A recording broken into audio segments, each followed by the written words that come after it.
அண்ணா, நீங்கள் கூடவா என் நிலை தெரியாமல் பேசுவது?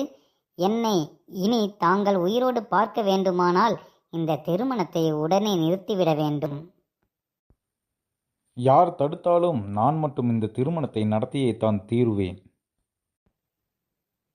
நடத்துங்கள் அண்ணா, நடத்துங்கள். மணமேடை ஒரு பக்கம் கட்டுங்கள், மரண மேடை இன்னொரு பக்கம் கட்டுங்கள். இடையில் நின்று கை கொட்டுங்கள். மலர்விழி, உன் பேச்சு. புறாவின் துடிதுடிப்பு பொல்லாத அம்புக்கு தெரியவே தெரியாது. ஏன் தெரியாது? மெல்லிய மலர் இதழ்களை அம்பாக்கி வேடன் தொடுத்தால் அது புறாவிற்கு மலர் மாலையாகத்தான் விழும்.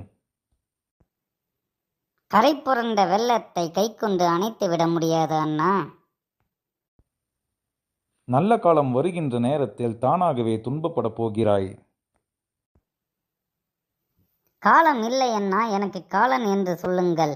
என் நல்வாழ்விற்கு நீங்கள் தான் யமனாக வந்து விட்டீர்கள்.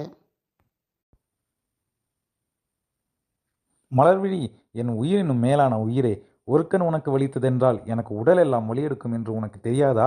தாயை இழந்த உன்னை தாரணி தாயற்ற பிள்ளை நீ என்று சொன்னால் அதை தாங்காத தங்கை நீ துவண்டு விடுவாய் என்று தாய்க்கு தாயாய் தாய்க்கு மேலாய் உன்னை சிரிக்க வைத்து சின்னனரை பயில வைத்து என்ன உணவு உனக்கு எந்த நேரத்தில் கொடுத்தால் பசித்தீர புசிப்பாய் என்று காலமறிந்து கொடுத்து வளர்த்தவன் உன் அண்ணன்தான் அம்மா, உன் அண்ணன்தான்.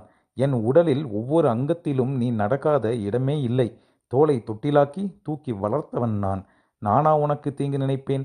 உன்னை மணிவண்ணனுக்கு தான் திருமணம் செய்து வைக்க ஏற்பாடு செய்திருக்கிறேன்.